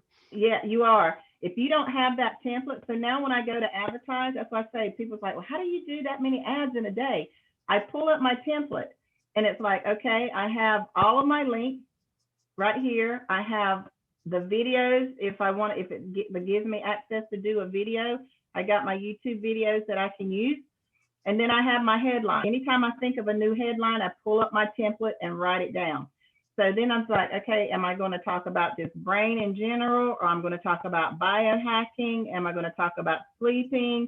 And you know, the lack of sleep, you know, I have it here. Who am I going to target? Business targeting. So here's my ads if I'm going to target businesses, if I'm going to target salesmen. How am I going to target? It's right here. It's right here at the clip at my fingertips. And then I have my ads, my descriptions right here. All of my descriptions are here. Here's my ad, you know, experience. Here's my marketing ad. I have 3 or 4 in each one. Tells them, hey, watch this video to change your life. There's my video. There's my information. See more link. This is where I did a direct link, but I also put my marketing page for my site. So this one has 2 links in it, actually 3 if you count the video. So depending on what I feel like or how I feel like advertising, here's another one. It says dominate the marketing world. I have gotten so many hits with this ad everywhere I've posted it, because I'm telling them you can dominate the marketing world. They're like, well, how can I do that? Salesmen love the word dominate. So I put this out there. I got like 23 hits the first hour I put this out here, out there. And it's still getting hits on all my social media platforms that I put this out for businesses and affiliate programs. I'm still getting people saying, hey, I saw your video. It's great. How do I get started? Follow the link, you know, or hey, if you got more time, give me a call or tell me when we can get on the phone. I just haven't returned phone calls. That's sad, but I need to get phone calls done. But this is a great ploy. You know, everything is right here in my Google Drive. It's right here at my fingertips. So when I'm sitting down to advertise, like I said, I'm not having to pull up my website to get my link that I want to use. I don't have to sit down to think about what my title's going to be, what my headline's going to be, what I need to write. That's not saying I don't create new stuff, because I might be posting this and an idea will come to my head. Guess what? Or I create a new one on the fly. I copy it and I come down to the bottom of my run and I paste the new one. You know, so everything's right here. Some of them I have links already in. Some of them I have a couple of links that I can use with it. So it's right here at my fingertips. I don't have to go anywhere else. I don't have to create. So you can just anything. toggle back and forth between those 2 tabs. Yep. And that's why when I go to my drive, you know, all of my tabs are here. So this was for nootropics. If I want to do my website, so I got one for website and work at home. So I can click on this one, open this folder, and it's the same thing. I got everything right here. It says website create, work from home business opportunity. Here's the video that I've created. Here's all of my pages on business, how I'm marketing it as a business prospect instead of as a interest piece. These are all geared towards businesses. Basically, it's an ad. So here's all the links, and then I have my headlines. You know, got different ones. How, if I want to do hobby, this is one for marketing. I just need 10 to 15 people that know how to do a startup business. You know, when you pinpoint a certain number and you market it, say, I only need 10 or 15 people that know what they're doing to start to help with growing a business. Then it's like, okay, she's only going to take 10 people. I need to get in there. You'd be surprised how that helps.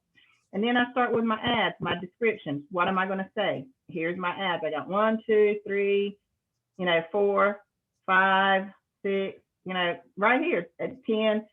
Just depends. This one's kind of long. I can either do one blog, do one paragraph and then work on that paragraph. I can do 2 paragraphs. But you see, everything says visit my blog. I can actually go in there and say, want more information? Visit my website if I'm catering to businesses. But this is where these templates come in handy, because I can sit down and pull up 2 or 3 of my tabs and market all day and never have to go back to my website, because everything's right here in my template that I need. Lord have mercy. I hope I live long enough to get a handle on all. And all it is, you'd be surprised once you sit and think about, I mean, if you've gotten ads out there, go back and pull them up. And that's how you can start your tablet, your template. Just go up, get on your Google Drive, create your folders, the things that you know, go ahead and do your wine, go ahead and do your Velveeta, whatever you need to do. And then come back and open up. Once you get in the folder, get in there, you go to, you got your folder, then you go down here and you can do it on a Google Doc. If you want to create a spreadsheet and say, okay, I want a spreadsheet, I've advertised this title, you see Rory and Paul do it all the time. You know, you got a spreadsheet that has. Yeah, I was where working on that to keep how to keep track of when you have Yep. to change an ad, and Lord. Yeah, and I don't, the only thing I keep ads is when they have the year. I have that on a Google Drive, you know, because I put where I placed it, when I placed it, and when it needs to be updated. So and you only do a sheet on those that you know you have a timeline? Yep, because most Okay. of them are 30 days. Because I know Paul had said he just throws them out there and he doesn't keep track. So I do like the USNet ads, it's a year. I keep those. The hot web, it's a year. I keep those because in a year, they don't send you a notification that they expire. So I keep those, and I kind of go through and look about every 6 months, put it on my calendar and say, so I can get a notification to go in and update those. But most of them are 30 days, like the classified ads, it sends you an email that says your ad's getting ready to expire. So all you have to do is go in there. If you're still using classifieds for free, it tells you every 30 days. But if you're doing your ads every day or weekly, all you have to do is go in there and just hit update your ads, and it refreshes them every time you go in and tell it to refresh your ads. I haven't started that yet. Do each of these different ad places, do they have a list of their requirements so that you can kind of make your own file to know how each Yeah, of they them tell function? you. Okay. When you go to do an ad, it'll tell you how long your ad's good for. So when you go to like one of them is 6 months. I forget which one it is. It's 6 months, and you have to put in that code, and it'll tell you it's good for months. If you change that code and go to checkout or go to post your ad, and it gives you a dollar amount, says you owe this amount, that means you've changed your time frame. You've changed it from a free time frame. So you don't ever want to use the time frame. When it posts a time frame, that's the free one. If you change it, they're going to charge you. And when you get ready to post your ad, before it posts, it'll have a dollar amount that says you need to pay that. So if you did that, then you need to go back and change it back to the original time frame. But most of the places are 30 days. There's very few of them that's more than 30 days, like USNet ads and all of its affiliates are a year. I think classified ads is 6 months. Everything else is 30 days that I'm aware of that I work with, except for the social media. They trigger you in advance that you need to change your ad, or they don't keep up with it like that? Not all of them. Most, like the classified ads, they do send you an email that says your ad's getting ready to expire. The USNet ads do not, and the other ones do not. Now, like on the social media platforms like Alignable, Facebook, then no, those just run. You don't have to worry about any of the social media having to renew those. It's just Okay, the thank ad you. sites. You're very welcome. Hello, Sheila. Hey, there you are. Y'all done? Good to be home. I don't know if they're done. I had to leave. Okay. I missed you. I wanted to come home. How's your birthday go? Miss Levette celebrated a birthday last week.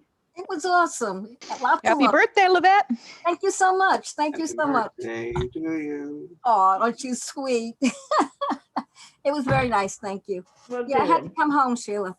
This is There you home. go. Well, we just been going over questions, just general basic information, going over how to do templates, getting your pages set up, went over some response magic things. So what you got for me today? Anything you need to know? Well, I found out I need to make up an email for Response Magic. I want to get that done. But you already went over that. I'll check out the recording. I can follow your recordings. Oh, Yeah. You know, yeah.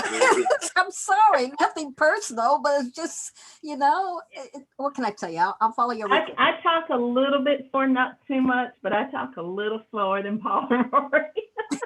Yeah. It Yeah. I'm with you guys. When I'm done listening to Rory, I'm totally exhausted. That's why I said I had to come home where I could really get the thoughts together. But something was said that was very key for me, Sheila. Mhm. And once again, I told you I'm dealing with my mindset. And he says you have to have the right mind mentality.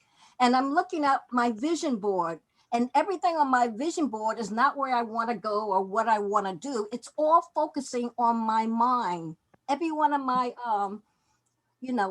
inspirational sayings is Mhm. dealing with my mind. So Yeah, but you got to look at your personality. Mhm. If that's key to making you a whole person, it's going to affect your whole outcome, your business, your professional, your personal life. Mhm. So that's one of the things Tanya was talking about. You have to be a whole. You can't separate business from personal. Some people try to do that. You can't. Your business relationship and your personal relationship go hand in hand. You can't have one without the other. If you do, you're going to lose it. Mhm. You're either going to lose your business or you're going to lose your personal life. Yeah. If you look at a lot of workaholics, and it's like you can look at them. They're lonely, they're miserable, they're constantly running, and it reminds me of a hamster on a wheel. They're building their business, they're doing everything, but they have no personal life because they left it behind to build their business. And then when they got the business where they thought they wanted it, they felt like they had to keep it or grow it. So they still left out their personal life. That's where all the divorce rates, the suicides, and all that come into play. You have to have that balance, and that's why I say it. And I know I sound like I'm beating the drum, but that calendar is the key. You have to balance it out. Start in the morning with your meditation if that's where you need to do. And get, like you said, get your mindset, get your focus. Okay, what do I need to do? Where do I need to be? Where do I want to go? On your vision board, like you said, everything for you is your mindset. Get your mindset right. Once your mindset's right, then you can prioritize and see what is important, what needs to be done. But everybody's different. That's why I said that's what makes the world go around. If everybody was the same, it would be boring. So yeah, my focus for this year is clarity. Yes. It's not money, because like I said, my husband makes really good income. I never had to work. That was never, if it was up to him, I'd stay home all the time. And when he was sick, he really got to see what I did every day, and he was like, but you still have dinner ready. I still come home, take my shower, and he doesn't know. All he would see is I'd sit down in the chair, when it was time for a meeting, and I'd be there listening to it because that was our time together, even though I had a headset on. But when I was in my office, he didn't know what went on, but I couldn't be in my office and take care of him. So sometimes I'd be sitting on the bed beside him, or he'd be in the recliner and I'd be in the chair beside him, and he would talk to the people. And he said, I didn't know that you did all that all day. I was like, yeah. Huh? Yeah. But I think what it is with me is I already had a life. I've been a mother. I've been a grandmother. I'm a great grandmother, and now they're all grown. And now I'm starting a new life. And this is like a new pattern. I'm like a 21-year-old starting out in the world. A new chapter. Yeah, I'm in a new chapter. And that's what I mean about the mindset. I have to learn this new chapter of my life. So that's what I'm dealing with. And it's really very interesting. You can write a book now. Yeah. That's Emilio in a nutshell. I mean, he's having to pull out some things that he forgot. He's having to pull out things that he set aside because he didn't think it was relevant. But in this business that we're all in. Yeah. Every aspect of your life is relevant now. Right. Every aspect. Like you said, you were a mother, a grandmother, and a great grandmother. Yeah. And it's like, what part that you don't need? You need everything. There's nothing, because you don't know, you might relate to that new mom on some things that, you can teach her. You might relate to that grandchild, you know, that thinks, oh, she don't know anything. And he's like, well, I've already been there and that. And they're like, Exactly. oh, I didn't know. Yeah. You know, just like today, I just went over templates and just something clicked. And Gail, she's like, oh, I didn't, that makes so much sense, you know, but we've taught it before, but if you're Yeah, not it's like the new knowledge thing. I am way Exactly. out of. I mean, because I'm a retired RN and it's all medical and oh, designated and measured, Yeah. and it's like this Girl, going I out already- into this world of aloof is like, Yeah, you I know, was there's so no glad when rules. I I got can't there. live in a world with no rules. right, right. Mhm. I was so glad when I got out of medical. Well, you never get out of medical. That's why I tell people you never get out of medical. It's just something that sticks with you. But that was the thing that kind of kept me grounded being in the medical field, is that you knew what to do, when to do it, how to do it. It was like boom, boom, boom, boom. Right. That don't mean we can't do it here. It's called a calendar. Yeah. That calendar again. You're funny. Yeah, she's back to that calendar again. Yeah. It is. I'm telling y'all. You and Tanya, you know, she does her vision Well, I board, can't and she do Tanya's vision board. I mean, I'm doing one, but if I jump in like she's doing everything, I will never touch the PBS again because I'll be doing all these charts. And that you and know? she said something today, and I think a lot of people missed it. Is that yes, there's 8 things that you need to focus around, but depending on how your lifestyle is, there's just some things you can't do right now. Right. Like with me, there's things in my house I need to take care of, but I know right now I can't do it because I got one child that just moved out and got his own house. I got another child moving in with a 5-month-old baby in 2 weeks. There's no way I can have a contractor come in and say, all right, I'm ready to tear out my kitchen and my back deck and redo it. I can't do that. There's just no way. But I know that that's something I got that needs to be done before the end of the year.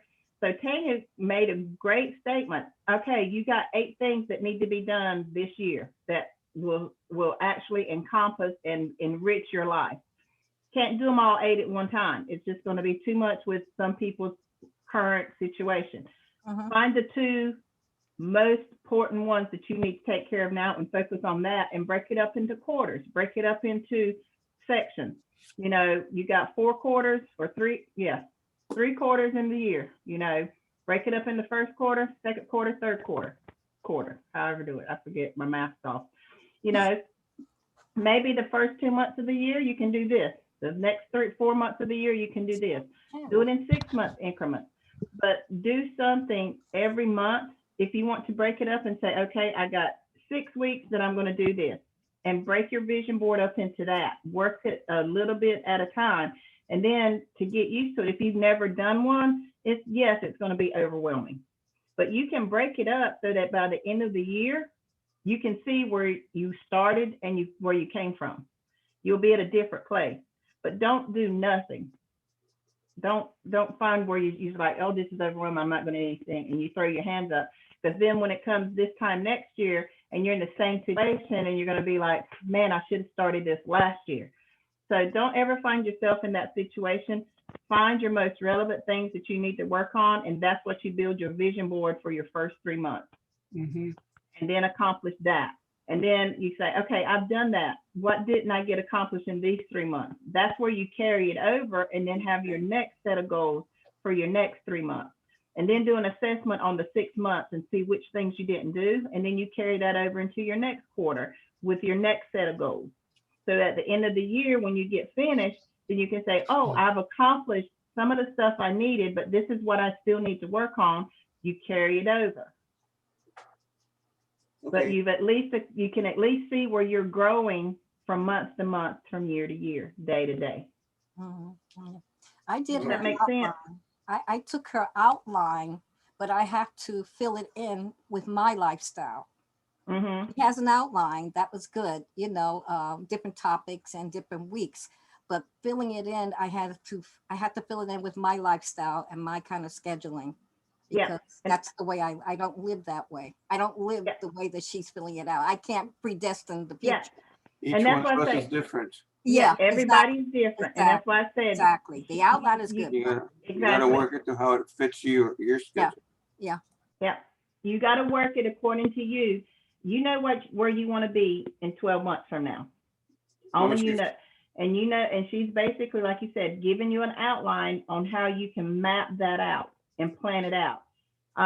But that doesn't mean, just like when I sit down tomorrow night and do my schedule for my students, I do my personal stuff first. And then I do students that I know already sent me times that they need to get together. And then I will go through and I will designate time. This is blank, because I need to make sure I got time to fill in for emergencies. You know, I have one of my students that went into surgery, and she works on Goya. She got rushed to emergency room Monday night, and me being her upline, she's like, hey, I need some help being in surgery. So I covered for her students, you know, was there for students need anything. If she needed me on the calls, I, you know, was on there. So I need to make sure that I have blank space for what ifs. So even when you do your calendar, yeah, you're going to have blank space, but that don't mean at the end of the week, that blank space is going to be blank. I promise you it'll be filled in with something. Yeah. Because then when you look at your calendar and you see, oh, I got a blank space, and then you look at your vision board and it's like, oh, I need to work on that. I haven't done it this week. Then look at the calendar and say, oh, there's that blank space, fill it in with that. I promise y'all guys, if you can learn to work a calendar and start small, do it week to week. I never do a whole month. Start week to week, start first week and work a week at a time. You'll be surprised how much you can get done. Do you work in the Google Calendar? Yes. Yep. I'll be glad to pull up my Google Calendar. Sheila, Yes. are you gonna be working with me later today or tomorrow before the phone call? Have you looked over that training? Yeah. All right, I will let you know by the end of the day what's going on. Okay. But this is my schedule from last week. You see, there was Amelia right there. Mm-hmm. There's my students that I have. And then here's my blank spaces. I filled those in manually. I didn't put them on here because it was already done. Now, this is my schedule starting next week. These are people that have standard appointments. I will fill in anybody else after that. So, you know, here's my schedule every Sunday from 7 to 8. I do my schedule for the week. So I already know my training. I do my VMARC at 5 o'clock every day. I even have it on Sunday. I don't always do it on Sunday, but if I happen to not be able to do it on a day here, I will do 5 or 10 on Sunday. I don't do a lot, but I will do it just so I can stay in the habit. So I know this one, I got to move it, so I'll call her today to see if we can schedule it, because I got to talk, me and Emilio has a call tomorrow, Monday, with a potential student for him. We have a date. Huh? We have a date. We have a date. So, but I know just by looking at this, what my blocks are free. And I haven't even put in me and my husband. So I will get with him tonight and say, what's your plans for next week? And I will put our time or his time in there. He usually has it on his phone and he'll transfer it over to me if he has a dentist appointment, if we need to go pick up the dog, take the dog to the vet. You know, I know my daughter's coming in on Tuesday morning or Tuesday afternoon, and she'll be here till Thursday or Friday to, you know, help get set up. And then she'll go back home because she has to work the weekend. And then the following week, she'll be here permanently after that. And you breathe. So I know, looking at my schedule on Sunday, I already have a busy week, and this is standard. But I can look at it and say, okay, this is what I need to do. So do it. And I do it week to week. If you know something, like those of you that work daily, have a job, go ahead and put in, I have a job, you know, the times that you get up from the time you get back home. If you have a lunch break and you get to leave your office, or, you know, or you get to stay in your office or whatever, put in their lunch break. In that lunch break, depending on your time zone, you can type in there, oh, I got a 30-minute lunch break. It's not a working lunch. I can do V-marketing, or I can post 10 ads, or I can make a copy of my page and take it out and do some editing. You know, you can print out your pages just like you do in school. Take it with you and recopy it. So when you get home, just type it up. there's time that you can do stuff. You know, there's been a bunch of times when I used to work that I would call and schedule stuff for my husband or call my daughter, and she literally, Mom, I need to write a paper. Can you help me? Okay, call me at this and such a time. And we'd be on the phone doing an essay paper when she was in college. So there's things that you can work out, but only you know your time frame. Only you know what you can and can't do. You know, I know some people, they're not allowed to get personal laptops to their work. That's why this Google Drive is so important to download it to your phone, because you have your Google Docs right there, so you can sit on your lunch break and be on Facebook, be on your ad sites. You can be on Instagram, LinkedIn, and typing and posting away for 30 minutes. How do you down that to your phone? Do you just put up the Google app? If you go to depending on which phone, it's either going to be in the App Store or it's going to be in Google Play. And just go to Google Drive and you log in with your same login information. And Okay. all your information will be right there. All your templates, all your images, everything that you put in, it will be right there. Bless me. Bless you. Bless you. Thank you. I didn't mean to do that. Came out of nowhere. Salud. So, but yeah, just the vision board, it will give you some direction on how you need to go, and it lets you know that you do have a plan. It doesn't mean that you're going to be able to work that plan to perfection. That's why, like Tanya said, you do an assessment every month, at the end of every month. What did you accomplish? What worked? What didn't work? What needs to change? What are you going to carry over to the next month and work on? Like she said, her nighttime routine was non-existent. She couldn't do anything that she had planned on doing for night. So guess what? That's going to be her main goal. Her exercise routine, like she said, she laughed. She's like, well, yeah, that didn't work. So that doesn't mean because you have it on your vision and you have it planned that it's going to work out exactly that. Life happens. Things get in the way. But that doesn't mean that you not do it. That just means, okay, well, next month, I got to work a little bit harder. This work, I'm going to continue to do that. Maybe I can streamline it a little bit. If it works, streamline it. That doesn't mean don't do it. If it didn't work, then you need to see why didn't it work? Did I have too much time allocated? Did I try to do it too fast? Did I have too much going on? And fix it so that the next month, and then at the end of that month, and say again, what worked, what didn't work. Oh, this is still working good. This isn't working so well, but it's better. Streamline it. But if you have this calendar and you need to set a time, you know, either at the beginning of the week, in the middle of the week, whatever time fits for you, that you can sit down and say, all right, this is my calendar. This is what I've done. This is what I have to do. That's why I always do it on Sunday. You know, the beginning of the week for me. You know, the kids are gone, usually back to their parents' house. You know, it's just me and my husband here. He's usually sitting down watching TV. I don't have any student calls. I've already got dinner done, dishes are done, and it's just me and him sitting here. So from 7 to 8, that's my downtime. I can actually come in here, sit in the office, and it's like, okay, this is what I can do. This is what I'm going to be doing. And go through my schedule without any interruptions. And then I have it set on my phone. I got it coordinated with my phone calendar. So I have all of my information set up that I get notifications through my phone. I get a little ping that says, you know, 30 minutes before my appointment, you got an appointment with so-and-so. And then I have it set up in 10-minute increments up until the time of the actual appointment. So say I have to run out and do something last minute, I'll get that notification that says I got an appointment. So then I can make the decision, oh, I can be home in 30 minutes. Or I can make the decision, I'm not going to be home in 30 minutes. Let me text my student or text my client or text my whoever I got to text and tell them either I'm going to be running late or I have to reschedule due to unforeseen situations. So I give them at least 30 minutes because, you know, I don't want anybody sitting around the phone not knowing what's going on. You know, and that's what we will, you know, I do, but I have it listed so I know who's doing what when.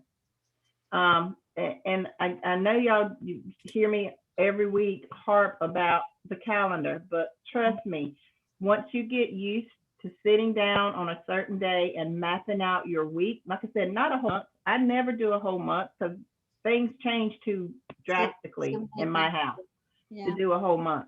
But I can do a week. Do it from week to week. Mhm. And you'll be surprised how much you will Yeah. accomplish at the end of that week that you didn't before because you didn't have a direction. You didn't have a sense of direction. Mm. This calendar basically will give you a sense of direction, just like your vision board. Your vision board's for the whole year. This calendar is your week to week vision board that you need to work on. If you need to put, and like I said, I'll go in there tomorrow and I'll put in there that I need to work on a page, you know, or I'm going to create a new page. If I've gotten some ideas, I will schedule that in there. But I've already got my page in draft that I want to work on. I will put in here, you know, when I'm going to see, I already got from 12 to 1 every day, I do ads. On Saturday, I do it at night. I do it twice on Saturday.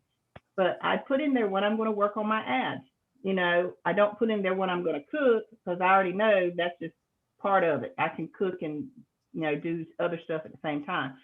But for the, if that's what you need to do, it's like, okay, I need to schedule dinner, then you schedule dinner. You put that on there. Most of the time my husband will call me and say, I'm leaving work. And I was like, okay, I've been real busy today. Stop and pick up something. Okay, he'll do that. Or like with the wintertime now, I get up in the morning, I throw some stuff in the crock pot. By the time he comes home, it's time to eat. Mhm. Throw a piece of meat and some potatoes and vegetables and a few seasoning, and it'll be done when he gets home. Oh, the stew's over there in the pot. He'll just grab his bowl and sit down and eat. So there's things you can do, but once you get used to working this calendar week to week to week so that you can see, not necessarily plan every hour, but see how your day is structured, you will see where things can be manipulated, so to speak, Mhm. so that you can see where you have that free time that you're really not doing anything. But when you look at, when you're not looking at it, you feel like I'm overwhelmed, I don't have time to do nothing. But when you see it actually on paper, what your day looks like, you see all these gaps. Well, when I'm doing something, I don't have these gaps. That's because you're letting too much things overlap and you're so overwhelmed you don't even realize you have a gap. Mm. No. Mhm. How did you get this taskbar on the side of your calendar here, or The what? taskbar on the side with the Chrome and your folders and the Word? It's a taskbar, but it's on the side. It's not underneath. Mine is underneath my. It's just on how your computer's set up. Oh, okay. Yeah. All right. So you didn't set that up. It came. Perhaps. Yeah. When I set up my calendar, it was already set up this way. I see. Okay. Mhm. Yeah, because it is nice if you can click on those instead of having to close something to get to something. Yep, mine's all right here. And this is just different, like all of my stuff is here. And this you can actually tell it the orientation. So when you go to your settings in your computer, you can tell it to set up your bar. Mine's just set up on the side. Some people have theirs down at the bottom. So it just depends on how you have it set up. And you can tell it when you find something, like my folder, you can tell it to pin it to your bar. So it should be pinned. So when you tell it to pin or unpin, then that's where it's going to do. It's going to pin it to your taskbar. Mm-hmm. I like the idea of when we're on Zoom, you can see the taskbar. When I'm on Zoom, I can't see the taskbar. So then you have to minimize your page. Oh. Yeah, so you can go up to Zoom. You should have these same images. On Zoom, it's going to be a little folder at the top and it's going to have options. And if you click on that, then you can tell it to minimize or exit out of full screen. Okay, probably exit out of full screen. Let's see what happens. Well, no, you skipped over there. I can't see everybody. Yeah, you won't be able to see everybody. You just have to click on the grid and it'll show the people's picture. But then again, you can actually stretch your image if you want to. Stretch that screen and it'll get bigger for you. But it just depends on how you have your screen settings set up. Okay, all right. I better go back where I came from. Yeah. All right. All right, so we have any more questions? I think that's all, unless somebody has something else they want to go over real quick. Nope. I'll come back next week. All righty. I have something for you then, by the grace of God. I think we lost Mr. Michael, not Mike, Mr. Bennett. I think he dropped off. When? I have to get some information for him, poor thing. Gotta go, Sheila. Mama Chief. What do you All right. know about Gmail? Gmail, what do you need to Yeah. know about it? Well, it's cutting off part of my page on the right side, and I can't get it to extend out. I can't figure out how to get that thing, and I can't read my message, all my messages, and it's driving me nuts. How big is your font? I don't know. All right, remind me when we set up a time, because I got your schedule now, so I'll be able to set that up. Let's do that then. Thank you. Mm-hmm. Okay. All right. Gmail issues. And that's the good thing about the calendar. So, Linda Marie, I'm going to go ahead and schedule us right now because I know you don't have anything planned in the late evening. So I'm going to do can't do Tuesday. That's, see, and right here, I got to put this here. So from 6 o'clock on Tuesday. So right here, I know this already because my husband took him last week, but he can't take him this week. Eli's practice. So you can actually put in messages, and then I'm going to come down here to more options, and I'm going to put in a notification and another notification. And I know that that's going to repeat every week.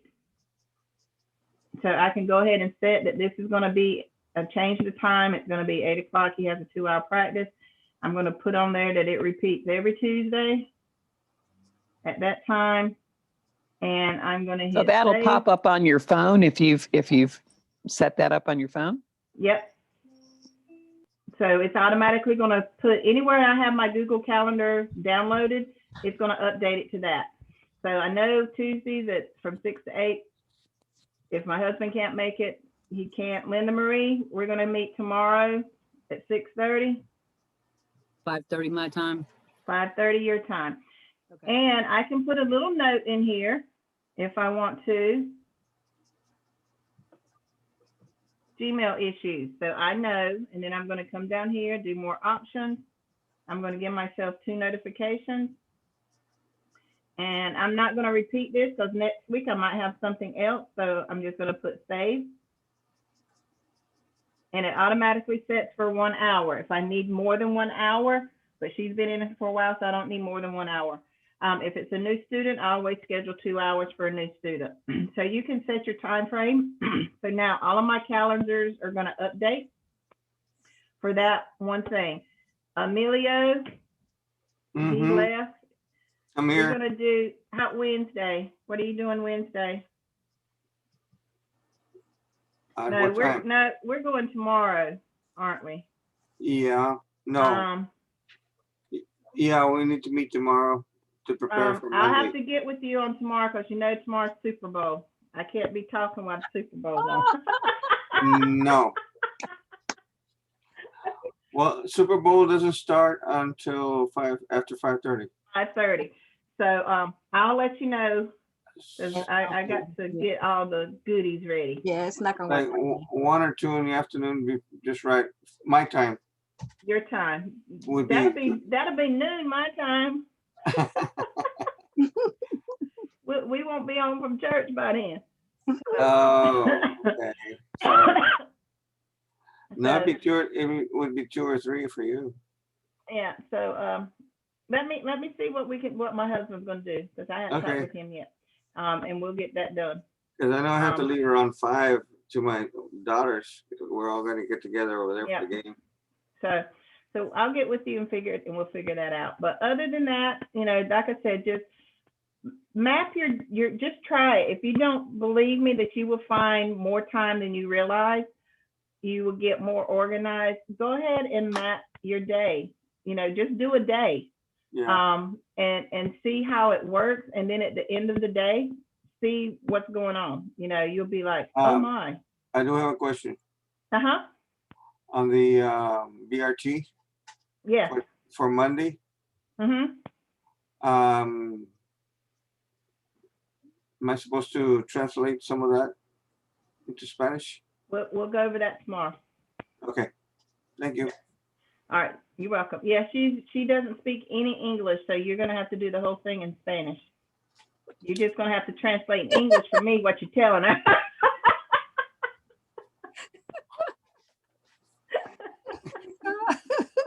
her. So just saying, you're gonna be very bilingual tomorrow on Monday. Bilingual and all by myself. No, I'm gonna be listening. I'm gonna be like, you go, Millie, go. But yeah, just please, just try it. I promise you will find your day will go smoother. You will know what you need to do way in advance before you do it. It will take a lot of the stress and guesswork out of your day. And you will get a lot accomplished. Even if you need to work on a page, schedule it on your calendar.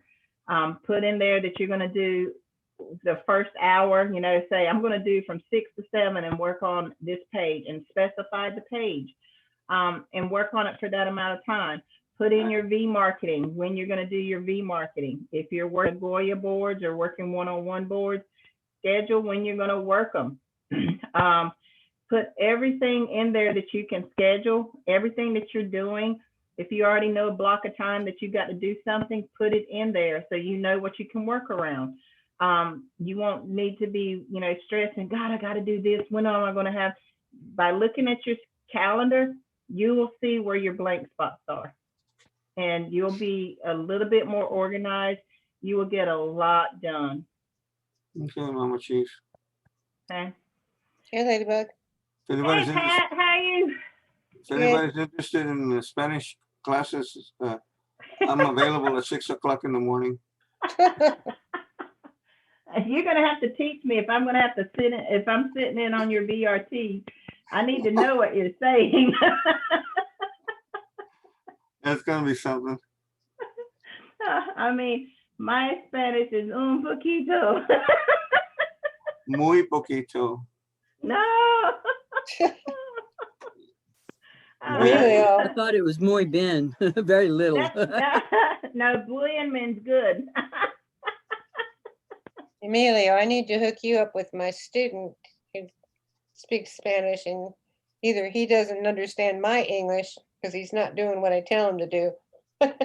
Well, if you need me help, yeah, just give me a call. Y'all might have to do it. Y'all might have to do it 3 ways, Pat. That's perfect. That Yeah, would be perfect. You know yeah. how to do that? Because I don't. Yeah, you can do it on Skype. She can just add you. Y'all need to get together on Skype, see Okay. when y'all can get together. And then all she has to do is add you to her Skype group with her student. And then when she Right. does a call, you can be in the background listening. You don't really have to say anything. So, I can But just listen and then translate. just to translate. Yep. And Or then after that, you're on your own. just to get him going, to let him know that it's there. I'm Millie just ain't gonna going give him nowhere. to you. Milio's not going anywhere. not going. I promise you. I'm just gonna All give right. Simon, I'm gonna give Emilio Simon. Oh my goodness. Oh, You yeah. don't listen to What have me. I done? Yeah. Yeah. Thank you, Sheila. I've got to run. Yeah, See we're everybody next going. week. I got Yeah. to run See y'all too. next week. The Okay, only time I see you. probably won't be here is when we go to Florida. Just remember on the 19th, I think it is, Emilio. Yeah. Is it the 16th For what? that you're gonna be telling your story? Oh yeah, the 16th. So the 16th, Emilio is gonna be on the Tuesday night call. So y'all make sure y'all jump on there if you don't attend, so you can hear Emilio's story. We'll talk about that tomorrow too. Yay. See everybody next week. All right, see y'all next week. Y'all have a blessed weekend. Talk to you later. Bye. Thanks, Sheila. Hey, Bye thanks, bye. Sheila. Bye-bye. Bye, everybody.